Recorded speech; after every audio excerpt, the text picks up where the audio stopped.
So the subject is costing, that is cost accounting, and this is our third chapter, that is material cost documentation. Second chapter सुद्धा आपला material cost होता, but त्याच्यामध्ये EOQ सारख्या methods होत्या. हा third topic आहे, that is material documentation. Let's we start this chapter.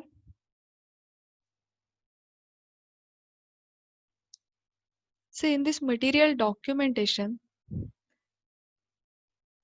we have to calculate the inventory ratios.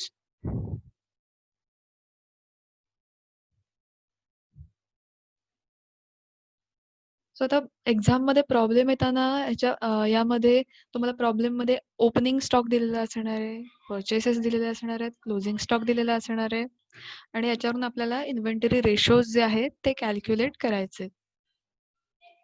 आपण एक एक कन्सेप्ट बघूया. First, inventory ratios. There are various methods of judgement of efficiency of material management. So मटेरियलची efficiency जज करण्यासाठी किंवा ती efficiency जी आहे ती मेजर करण्यासाठी खूप साऱ्या मेथड्स आहेत. Ratio analysis is one of the effective method of inventory control. So for the purpose of inventory control, ratio analysis method is effective. The objectives of inventory turnover ratios are to find out fast moving stock, slow moving stock, dormant stock and obsolete stock. Fast moving stock असा stock की जो एका प्रोसेसमधून दुसऱ्या प्रोसेसमध्ये easily fast move करत असेल. Slow moving stock, काही असे स्टॉक किंवा काही असे मटेरियल आहे की जे स्लो मूव्ह करतात. डॉर्मंट स्टॉक, आता डॉर्मंट स्टॉक म्हणजे काय, तर आता करंटली त्याचा काही यूज नाहीये, बट फ्युचरमध्ये त्याचा काहीतरी यूज होईल, त्या मटेरियलचा फ्युचरमध्ये तिथे युटिलाइज ते मटेरियल होणार आहे, तर असा स्टॉक असणार आहे dormant stock. Obsolete stock, obsolete stock means असा मटेरियल किंवा असा स्टॉक की ज्याच्यामध्ये की जो प्रोडक्शन प्रोसेसमध्ये किंवा त्या मॅन्युफॅक्चरिंग प्रोसेसमध्ये तिथेच आहे, स्टक झालेलं आहे, बिकॉज प्रोडक्टच्या डिझाईनमध्ये चेंज झाला आहे किंवा जी डिमांड आहे त्या प्रोडक्टसाठी ती चेंज झाली आहे, त्याच्यामध्ये काही नेसेसरी चेंजेस झाले, तर साईज शेप काहीतरी चेंज झालाय, म्हणून ते मटेरियल जे आहे ते तिथेच राहिलेलं आहे. सो अशा प्रकारचे स्टॉक जे आहेत ते फाइंड आउट करण्यासाठी त्यांचे इन्व्हेंटरी रेशोज आहेत ते आपल्याला फाइंड आउट करायचे.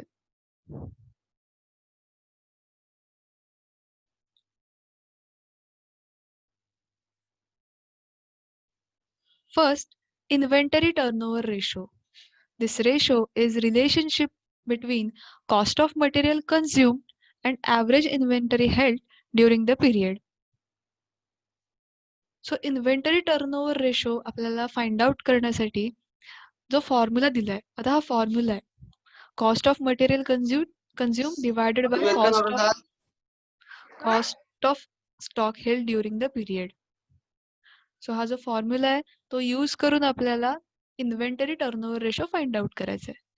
So first thing, how to calculate cost of material consume. आता कॉस्ट ऑफ मटेरियल कंझ्युम जे आहे ते आपल्याला कसं फाइंड आउट करता येईल, तर ते फाइंड आउट करण्यासाठी काही कॅल्क्युलेशन आहे की जे आपल्याला करायला लागणार आहे.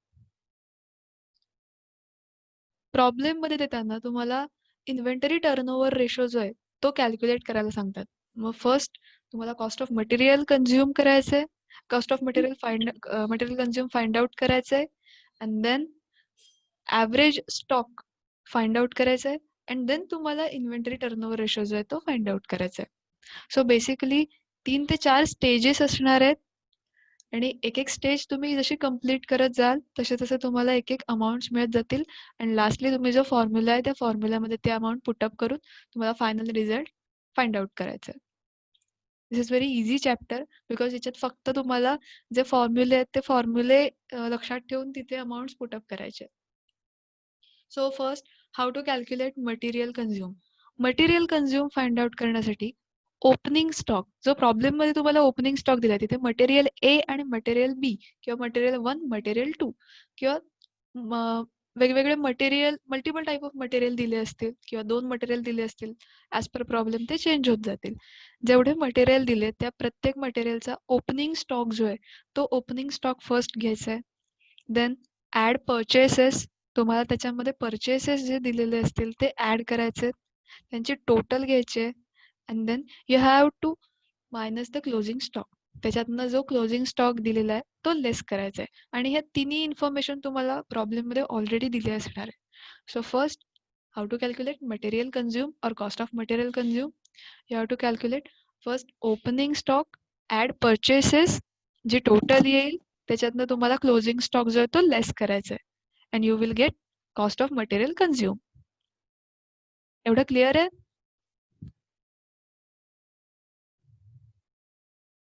Yes. Good. Yes. Yes. Next, आता त्यालाच डिवाइड केलंय cost of average stock held during the period. How to calculate average stock. आता ॲव्हरेज स्टॉक आपल्याला फाइंड आउट करायचा आहे. सो तो ॲव्हरेज सेकंड स्टेज, फर्स्ट स्टेजमध्ये तुम्ही मटेरियल कन्झ्युम फाइंड आउट केलं. मटेरियल कन्झ्युम फाइंड आउट करून झाल्यानंतर तुम्हाला ॲव्हरेज स्टॉक जो आहे तो फाइंड आउट करायचा आहे. सो ॲव्हरेज स्टॉक जो आहे तो फाइंड आउट करण्यासाठी एक फॉर्म्युला आहे. Opening stock plus closing stock divided by 2. This is the formula to find out the average stock during held during the period.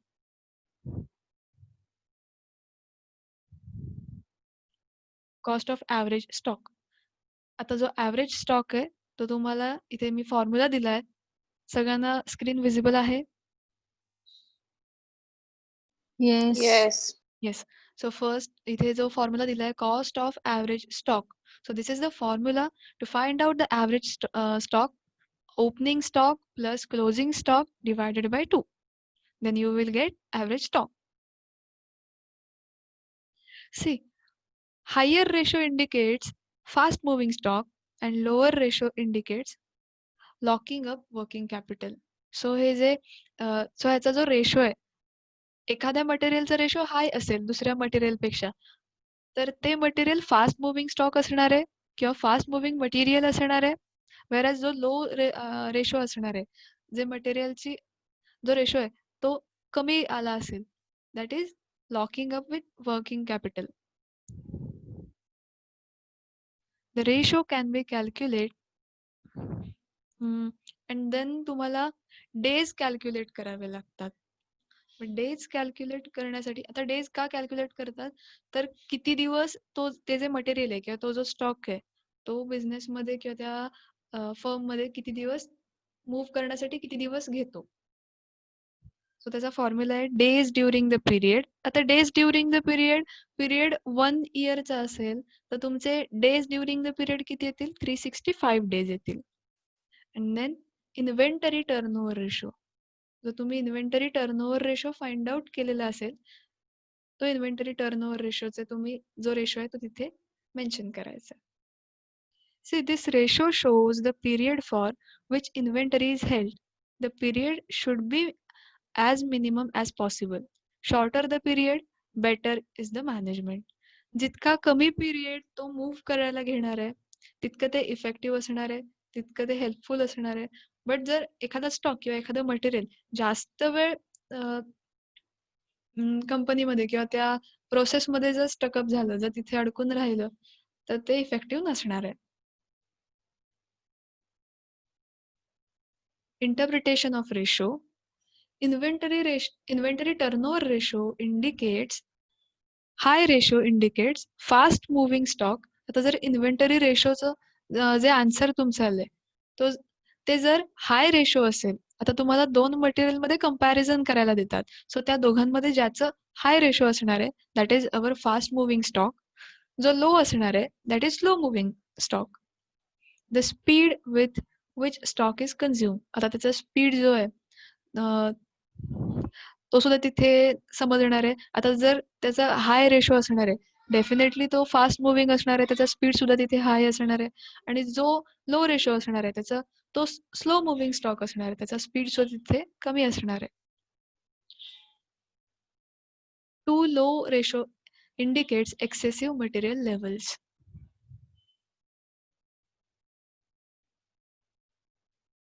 Importance. The management can take necessary corrective actions on the basis of inventory turnover ratios. आता हे important का आहे तर management जे आहे ते त्याच्यावर necessary actions जे आहेत ते घेऊ शकतात. First, preventing under stocking of fast moving stock. जे फास्ट मुव्हिंग स्टॉक आहे ते अंडर स्टॉकिंग पासून प्रिव्हेंट करतात. Preventing over stocking of slow moving stock. आता ओव्हर स्टॉकिंग जर होत असेल तर ते प्रिव्हेंट करतात. Whether to retain or scrap the dormant stock. आता जो डॉर्मंट स्टॉक आहे, डॉर्मंट स्टॉकमध्ये काय केलं जातं तर असा स्टॉक असतो किंवा असं मटेरियल असतं की जे आता त्याचा यूज नाहीये बट फ्युचरमध्ये त्याचा यूज होईल म्हणून ते ठेवलं जातं. मग जर त्याचा फ्युचरमध्ये यूज असेल तर ते रिटेन केलं जातं. जर त्याचा यूज फ्युचरमध्ये होणार नसेल देन ते स्क्रॅप ऑफ, ते स्क्रॅप केलं जातं. Whether to discard the obsolete stock of item. मग तिथे काय केलं जातं तर ऑब्सोलेट स्टॉक. ऑब्सोलेट स्टॉक म्हणजे काय तर अशा प्रकारचा स्टॉक किंवा असं एक मटेरियल की जो इन्व्हेंटरी त्या प्रोसेसमध्ये ते स्टकअप झालेला आहे. तो तिथे अडकून पडलेला आहे. का तर प्रॉडक्टच्या डिझाईनमध्ये चेंज झालंय किंवा ते मटेरियल जे आहे त्याच्यामध्ये डिमांड त्याची चेंज झाली आहे. समवेअर तिथे काहीतरी चेंजेस झालेत त्याच्यामुळे तो जो स्टॉक आहे तो पुढे जाऊ शकत नाहीये. मग ते डिस्कार्ड केले जातात. Classification of material, fast moving material.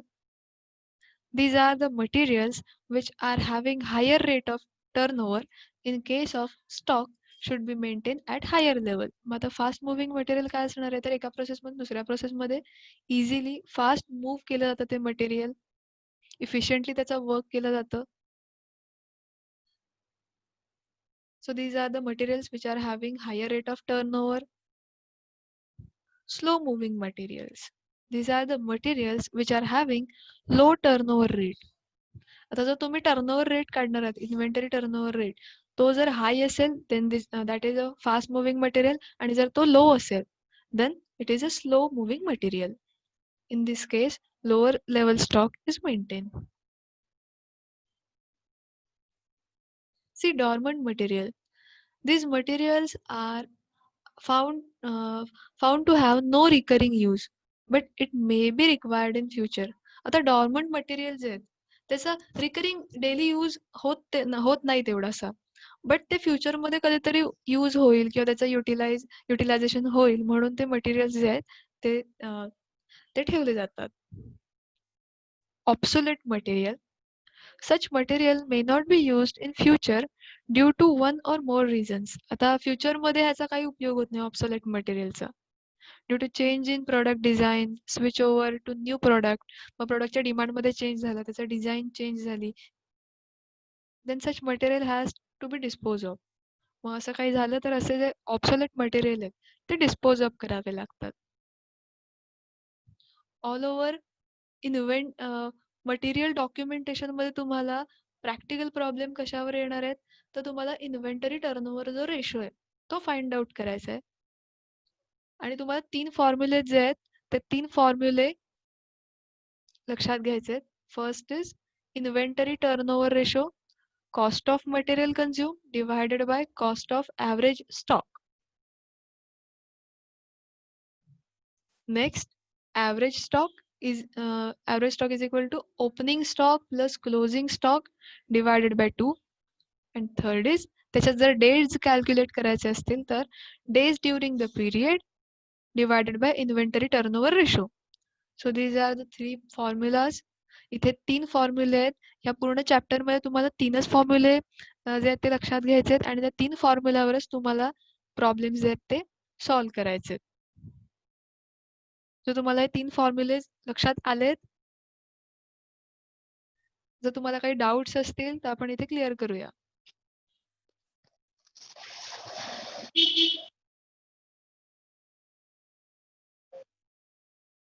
Hello, माझा आवाज येतोय सगळ्यांना? Yes. कोणाला काही डाउट्स आहेत? Yes.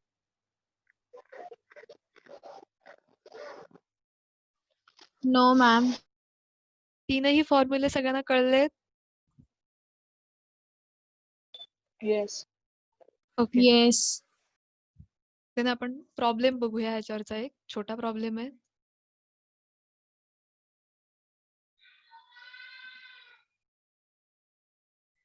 See, problem number 1. Calculate inventory turnover ratio and determine fast moving material. असाच प्रॉब्लेम येतो. या चॅप्टर मध्ये फार काही व्हेरिएशन नाहीयेत. व्हेरिएशन म्हणजे अजून काय असेल तर इथे मटेरियल एक्स मटेरियल वाय लिहिलंय, त्याच्यात अजून एखादा मटेरियल झेड असेल. यापेक्षा बदल किंवा त्याच्यामध्ये चेंज दुसरा असा काहीही येत नाही. अशाच प्रकारचे एक्झाम्पल्स येतात. सी प्रॉब्लेम मध्ये काय म्हटलंय, प्रॉब्लेम मध्ये देताना तुम्हाला ओपनिंग स्टॉक दिलाय, क्लोजिंग स्टॉक दिलाय, परचेसेस दिलेत आणि तुम्हाला काय कॅल्क्युलेट करायचंय, इन्व्हेंटरी टर्नओव्हर रेशो. सी आता प्रॉब्लेम मध्ये आपण 3 ते 4 स्टेजेस बघूया. फर्स्ट स्टेज मध्ये आपल्याला काय कॅल्क्युलेट करायचंय, मटेरियल कन्झ्युम. जरी इन्व्हेंटरी टर्नओव्हर रेशो तिथे म्हटलं असेल तरी इन्व्हेंटरी टर्नओव्हर रेशोचा जो फॉर्म्युला आहे त्यामध्ये फॉर्म्युलामध्ये काय म्हटलंय, material consume divided by average stock. So first we have to find out material consume. So first स्टेजला आपण मटेरियल कन्झ्युम जे आहे ते फाइंड आउट करायचंय. सेकंड स्टेजला आपल्याला ॲव्हरेज स्टॉक फाइंड आउट करायचा आहे and then inventory turnover ratio जो आहे तो आपल्याला फाइंड आउट करायचा आहे. सो आपण 3 ते 4 स्टेजेसमध्ये हे एक्झाम्पल बघूया. First stage in solution. आता इथे मी एक स्टेजला ए बी सी असे इनिशियल्स दिलेत. First material consume. So how to calculate material consume. मी एक चार्ट प्रिपेअर केला इथे. मटेरियल एक्स आहे, मटेरियल वाय आहे. First opening stock. प्रॉब्लेम मध्ये दोघांचे ओपनिंग स्टॉक किती दिले आहेत, 25,000 आणि वायचं 87,500. So opening stock as it is जसे सांगितलेत तसे घेतलेत मी. Next add purchases. प्रॉब्लेम मध्ये परचेसेस दिलेत 1,90,000 एक्स मटेरियल एक्सचे आहेत अँड 1,25,000 वाय मटेरियलचे आहेत. सो आपण त्यात ॲड केलेत 25,000 प्लस 1,90,000, 87,500 प्लस 1,25,000 आणि त्यांची आपण टोटल घेतलेली आहे. मटेरियल एक्सची टोटल आहे 2,15,000, मटेरियल वायची टोटल 2,12,500. ही टोटल घेऊन झाली की आपल्याला जो क्लोजिंग स्टॉक प्रॉब्लेम मध्ये दिलाय तो लेस करायचा आहे. Closing stock 15,000, 62,500. तो जो क्लोजिंग स्टॉक आहे तो आपण लेस केलेला आहे and we get total material consume 2 lakh and 1,50,000. Process easy आहे.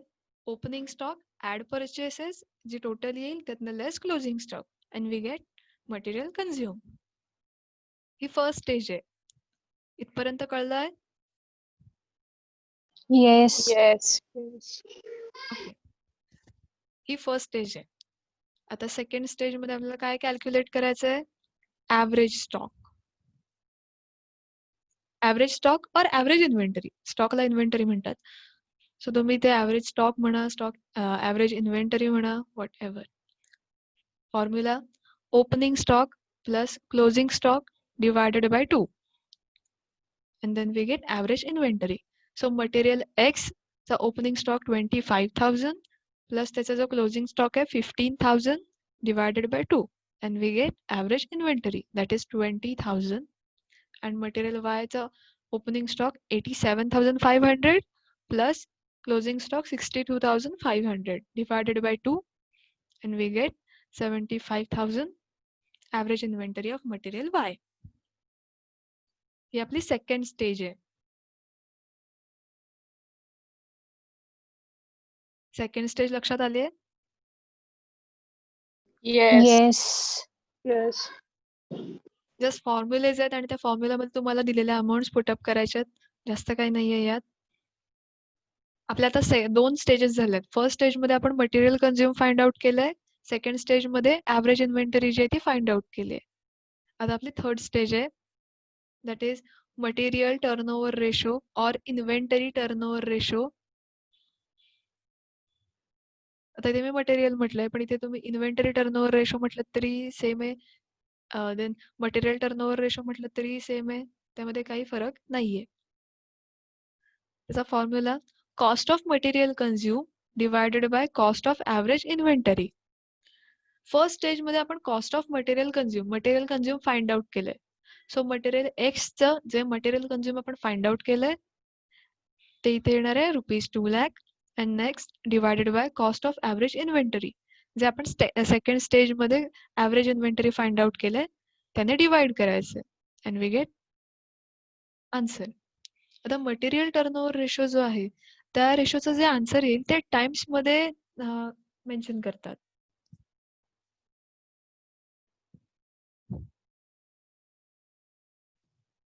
Then material Y, cost of material consume. वायचं first cost of material consume आलंय 1,50,000. पण फर्स्ट स्टेजमध्ये ते कॅल्क्युलेट केलं होतं 1,50,000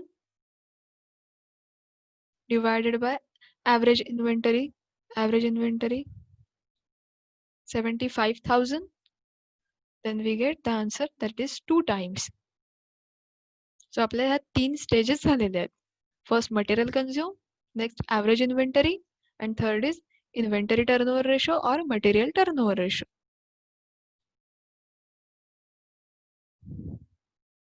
इन नेक्स्ट स्टेज आता आपली ही लास्ट स्टेज असणार आहे. या लास्ट स्टेजमध्ये कळतं की कोणतं मटेरियल जे आहे ते फास्ट मुव्हिंग आहे आणि कोणतं स्लो मुव्हिंग आहे. Last stage material turnover in days. Third स्टेजला आपण मटेरियल टर्नओव्हर रेशो काढला. फोर्थ स्टेजला मटेरियल टर्नओव्हर इन डेज, किती दिवसात ते मटेरियल जे आहे ते मूव्ह होतंय. So formula is days during the period. आता 1 इयरचंच असणार आहे. आता जर नॉर्मली पिरियड हा 1 इयर असतो. एका वर्षात किती वेळा ते हे झालंय, किती दिवस लागले त्या मटेरियलला मूव्ह होण्यासाठी, नेक्स्ट स्टेजला पुढे पाठवण्यासाठी. So days during the period 1 इयरमध्ये 365 डेज असतात. सो तिथे पिरियडचं डेज आहेत 365 days. Next inventory turnover. Inventory turnover आपण जे थर्ड स्टेजमध्ये इन्व्हेंटरी टर्नओव्हर रेशो काढलाय. आपण जो थर्ड स्टेजमध्ये इन्व्हेंटरी टर्नओव्हर रेशो और मटेरियल टर्नओव्हर रेशो जो आपण काढलेला आहे त्याचं जे आन्सर आहे that is 10 times and 2 times. ते आपण इथे डिवाइड करतोय. Inventory turnover 365 days divided by 10 times. So we get 36.5 days and material Y साठी 365 days divided by 2 times, that is 185.2 days.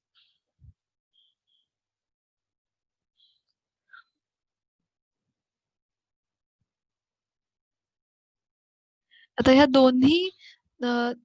दोन्ही मटेरियल एक्स आणि मटेरियल वाय. मटेरियल एक्सला मूव्ह होण्यासाठी 36 days लागतात. वेअरॅज material वायला मूव्ह होण्यासाठी 185 डेज लागतात. So fast moving material कोणतं असणार आहे? सो मटेरियल एक्स असणार आहे. बिकॉज जिथे कमी दिवसात जास्त मटेरियल जे आहे ते मूव्ह होतंय आणि इथे डेज जे आहेत ते जास्त लागतात. So material x is fast moving material. हे एवढंच कॅल्क्युलेट करायचंय. हा प्रॉब्लेम कळलाय का? आपल्याला 4 स्टेजेस लागतात. आपण 4 स्टेजेसमध्ये प्रॉब्लेम हा सॉल्व्ह केलाय. फर्स्ट स्टेजमध्ये आपण मटेरियल कन्झ्युम फाइंड आउट केलाय. मटेरियल कन्झ्युम फाइंड आउट करण्यासाठी ओपनिंग स्टॉक, ऍड परचेसेस जी टोटल येईल त्यातनं less closing stock and then we get material consume. Second स्टेजला ॲव्हरेज इन्व्हेंटरी जो तो फाइंड आउट केलाय. Opening stock plus closing stock divided by 2. Third स्टेजला inventory turnover ratio that is material turnover ratio. त्यात cost of material consume जे first स्टेजला आपण answer केलंय ते येणार आहे divided by cost of average inventory. Second स्टेजला जो आपण ॲव्हरेज इन्व्हेंटरी फाइंड आउट केलाय तो येणार आहे.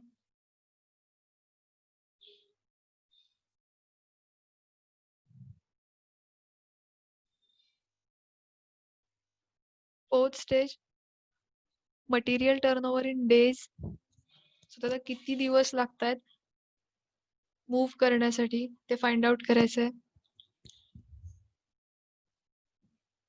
जे मटेरियल कमी दिवसात मूव्ह होतंय ते फास्ट मुव्हिंग मटेरियल असणार आहे. सो एक्सचं आपलं काय एक्स मटेरियल एक्सचे 36 डेज आले आणि मटेरियल वायचे 185 डेज आले. सो आपलं फास्ट मुव्हिंग असणार आहे मटेरियल एक्स. हे एक्झाम्पल सगळ्यांना कळलंय का? हो.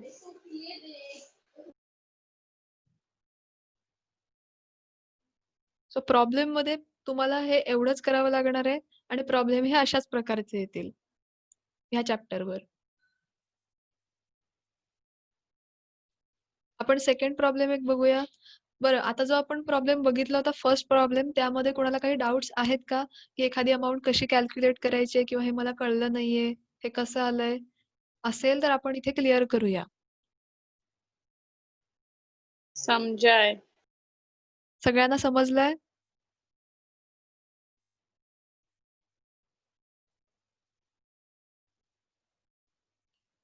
Good. We will see next problem.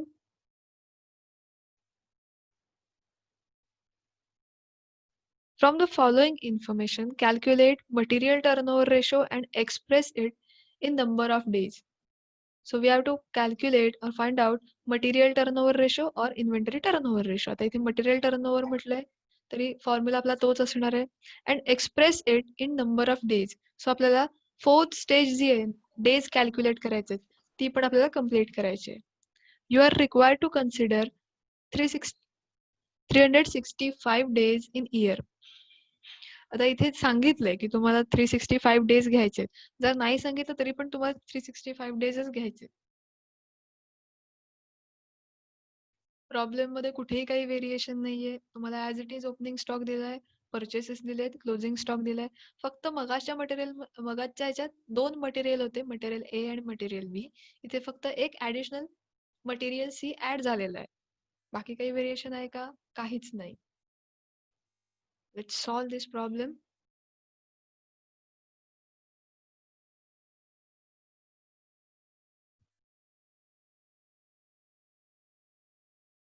आता या एकाच स्लाइडवर मी हे सॉल्व केलंय. सगळ्यांना क्लिअर नंबर्स दिसतात ह्याच्यात? हॅलो. हो.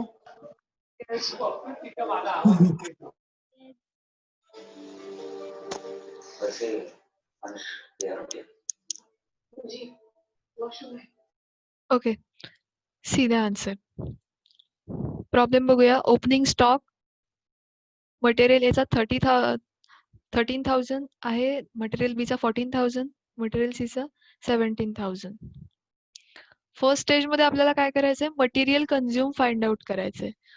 How to calculate material consume? First opening stock add purchases, त्याची जी टोटल येईल त्यातनं less closing stock, we get material consume. So first cost of material consume, opening stock, प्रत्येकाचे ओपनिंग स्टॉक घेतलेले आहेत इथे. नेक्स्ट ऍड परचेसेस, इथे जे परचेसेस दिलेले आहेत प्रॉब्लेम मध्ये 94,000, 1,76,000 and 2,96,000. ऍज इट इज आपल्याला परचेसेस घ्यायचे, त्यांची टोटल करायची आहे, ऍडिशन करायची आहे. And next less closing stock, problem मध्ये क्लोजिंग स्टॉक दिलेला आहे, तो क्लोजिंग स्टॉक लेस करायचा आहे. And we get material consume. सो आपल्याला material A, material B and material C चं इथे मटेरियल कंझ्युम मिळणार आहे. Second stage that is average stock. How to calculate average stock? Opening stock plus closing stock divided by 2. Opening stock 13,000 plus closing stock 7,000 divided by 2. We get the answer. असं प्रत्येक material मध्ये करायचंय. Material बी ला पण same, C ला पण same. and we get the answer. So प्रत्येक मटेरियलचं इथे आपला आन्सर मिळणार आहे. सो आपल्या 2 स्टेजेस इथे कंप्लीट झाल्या आहेत. फर्स्ट मटेरियल कन्झ्युम झालेलं आहे and second is average stock. Third stage is material turnover ratio. फॉर्म्युले जे आहेत ते तुम्हाला लक्षात ठेवावे लागतील. कुणाचे काय काय फॉर्म्युले आहेत ते. Material turnover ratio, cost of material consume divided by cost of average inventory. So material consume आपण फर्स्ट स्टेज मध्ये फाइंड आउट केलाय, that is 1 lakh and divided by average inventory. आपण सेकंड स्टेज मध्ये ॲव्हरेज इन्व्हेंटरी फाइंड आउट केलाय, that is 10,000. So त्याचं deviation करून divide करून त्याचा आन्सर काढायचा आहे. फर्स्ट 10 टाइम्स सेकंड मटेरियल बी चं काढायचं आहे. मटेरियल कन्झ्युम 1,80,000 आहे. इथे एक 0 राहिलाय माझा.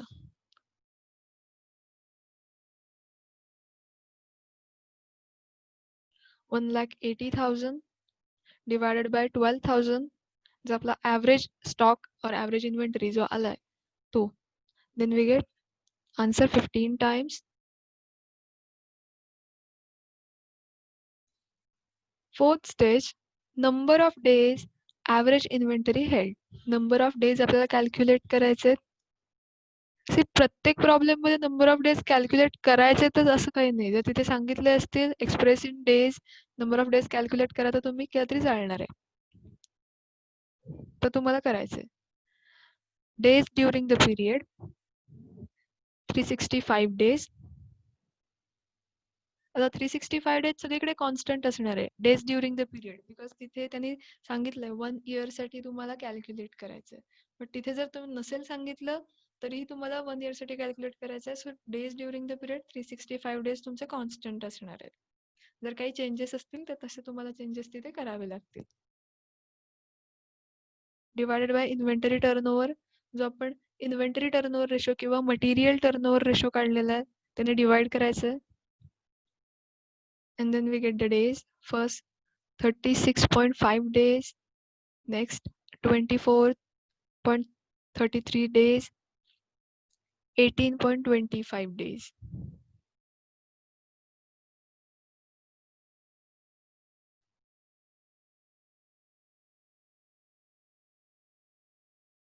After calculating days,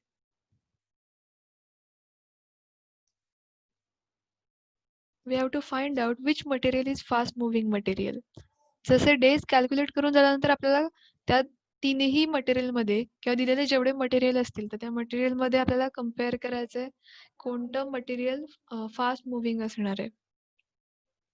आता मटेरियल ए जे आहे ते 36 डेज मध्ये मूव्ह केलं जातं, मूव्ह होतं, पुढे जातं. मटेरियल बी जे आहे ते 24 डेज मध्ये मूव्ह होत आहे. मटेरियल सी आहे ते 18 डेज मध्ये मूव्ह होत आहे. सो इथे आपलं फास्ट मुव्हिंग मटेरियल कोणतं असणार आहे? Material A. Material C. Material C, because ज्याला कमी डेज लागतात. Okay okay. कमी दिवसात ते मटेरियल मूव्ह होतंय, ते असणार आहे फास्ट मुव्हिंग मटेरियल. कोणतं मटेरियल फास्ट मूव्ह होत आहे? इथे लक्षात काय ठेवाल, तर ज्याचे डेज कमी येतील ते फास्ट मुव्हिंग असणार आहे. हा प्रॉब्लेम कळलाय सगळ्यांना? हो. या टॉपिक वर असेच प्रॉब्लेम्स तुम्हाला येणार आहेत, असेच तुम्हाला प्रॉब्लेम सॉल्व्ह करायला येतील. आपण नेक्स्ट लेक्चरला अजून काही थोडे प्रॉब्लेम बघूया.